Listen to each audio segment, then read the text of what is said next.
5분으로 듣는 박하늘의 경제 토픽 2023년 12월 27일 670번째입니다. 목차입니다.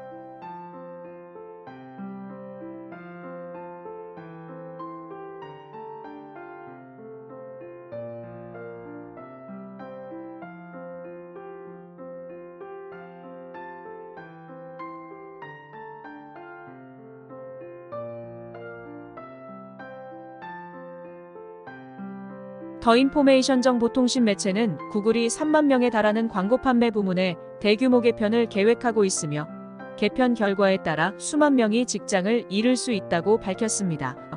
구글은 대규모 고객 영업부 직원들을 재배치하거나 통합할 계획이라고 알려졌으며 이러한 계획에는 해고 가능성도 있고 그 배경에는 생성형 AI 기술이 있다고 보도했네요. 구글은 해당 요청에 대한 공식적인 답변을 거부했습니다. 독일 산업협회는 정부의 석탄 화력 발전소 폐쇄 목표인 30년은 매우 비현실적이라면 대안 없는 석탄 발전소 폐쇄의 우려를 표명했습니다. 금융위원회 23년 5월 31일부터 시행되었던 온라인 원스턴 대환대출 서비스 출시 후 7개월간 이용자는 10만 3,462명이며 이용액은 2조 3천억 원이 넘었고 이에 따른 이자 절감 효과는 연간 490억 원에 이르렀다고 밝혔습니다. 매일경제, 윤창현 국민의힘 의원 자료를 분석한 결과 23년 9월 말 기준 부동산 PF 대출 잔액 127조 6천억 원 중 연체 잔액이 3조 6천억 원에 이른다고 밝혔습니다. 특히 캐피털사의 경우 전체 대출 금액은 24조 원이지만 연체 잔액은 1조 1천억 원에 달하면서 악화가 심각한 것으로 집계됐습니다. 세계 2위 해운사 머스크는 다국적군 안보 제공에 홍해 항행 재개 준비. 머스크 관계자, 다국적 안보군이 창설됨에 따라 항해 시간이 길고 비용이 많이 드는 아프리카 우회를 중단하고 홍해 항해를 재개할 예정이라며 최대한 빨리 운항을 재개할 수 있도록 노력하겠다고 밝혔습니다. 다만 홍해 항해의 불편을 촉발시킨 후티 반군에 대해선 아직도 다양한 문제가 있는 상황이라 개선이 쉽지 않을 것으로 전망했습니다. 삼성중공업은 러시아 조선소에서 진행 중인 액화천 연가스 운반선 15척 건조 사업에 대해 10척에 대한 건조를 중단했다고 밝혔습니다. 계약이 파기된 것은 아니지만 삼성중공업이 건조를 진행하고 있는 러시아 즈베즈다 조선소가 러시아 우크라이나 침공으로 특별지정제재 대상에 오를 가능성이 커졌기 때문으로 풀이했습니다.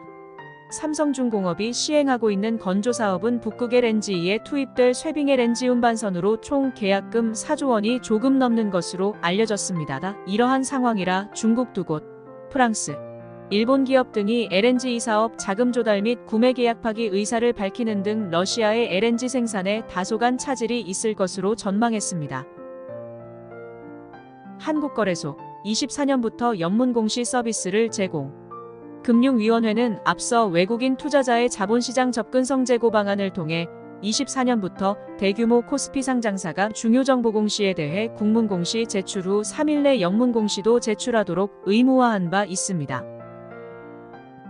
한국은행은 24년 1월 통화안정증권을 이달 초 계획 대비 5조 원 증가한 11조 원 수준으로 발행할 것이라고 밝혔습니다. UBS는 24년 엔비디아 주가가 20에서 30% 급락할 수 있다고 경고하며 하락 이유는 엔비디아 주가가 너무 고평가되고 있다며 과매수 구간에 진입한 만큼 차트 흐름이 역전될 수 있다는 것을 사유로 지목했습니다. 파이낸셜 타임즈는 인민은행 총재 당서열이 인민은행의 감독을 받는 일부 은행장보다도 낮다며 시진핑 주석 체제 내 금융 개편으로 인민은행 영향력이 약화되고 있다고 보도했습니다. 조지 매글러스 옥스퍼드 대학교 중국센터 연구원은 중국의 더딘 경제 회복, 지방정부 부채 폭탄 등 위기가 가중되며 인민은행이 뒤로 밀려나고 있다고 설명했습니다. 중국 당국은 공산당사나 중앙금융위원회 위원장 허리펑 부총리를 설치하고 국가금융감독관리총국을 5월 설립하는 등 그동안 꾸준히 인민은행 권한을 약화시켜온 바 있습니다. 글로벌 여론조사 업체인 유고브는 자체 조사를 통해 조사에 참여한 영국 국민 55%가 브렉시트 결정이 실수라고 응답했다고 밝혔습니다. 이러한 결정의 배경에는 영국이 브렉시트 이후 환태평양 경제동 반자협정에 가입한 것을 제외하고서는 다른 성과가 없었으며 22년 순임 인자 수가 74만 5천 명으로 역대 최대치를 기록하면서 이민자 통제에도 실패했기 때문으로 풀이했습니다. 블룸버그 통신은 에티오피아가 23년 12월 25일에 지불해야 하는 3,300만 달러 이자를 지급하지 못했다고 밝혔습니다. 히자트 샤밀 재무부개혁 담당 수석 고문은 지난 12월 21일 에티오피아 정부는 모든 채권자의 같은 방식으로 대우하길 원했기에 지불을 원하지 않았다고 밝힌 바 있습니다. 에티오피아 정부는 부채제 조정 관련 채권자들에게 분할 상환 만기 기간을 28년 7월에서 32년 1월까지 연기하고 이자율도 6.625%에서 5.5%로 낮춰줄 것을 요청한 바 있습니다. 에티오피아는 북부 크그라이 지역 내전 등으로 경제 성장이 악화된 바 있으며 잠비아, 가나, 스리랑카에 이은 채무미 이행 국가가 되었습니다. 오늘 기사는 여기까지입니다. 지수 살펴보겠습니다.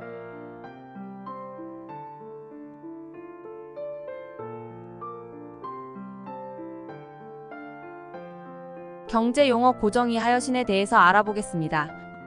금융기관은 고객에게 빌려주는 돈, 곧 여신을 총 5단계로 정상, 요주의, 고정, 회수임은 추정손실로 평가하는데 이 중 하위 3단계를 고정이하여신이라 부르며 부실채권 개념으로 별도 관리합니다.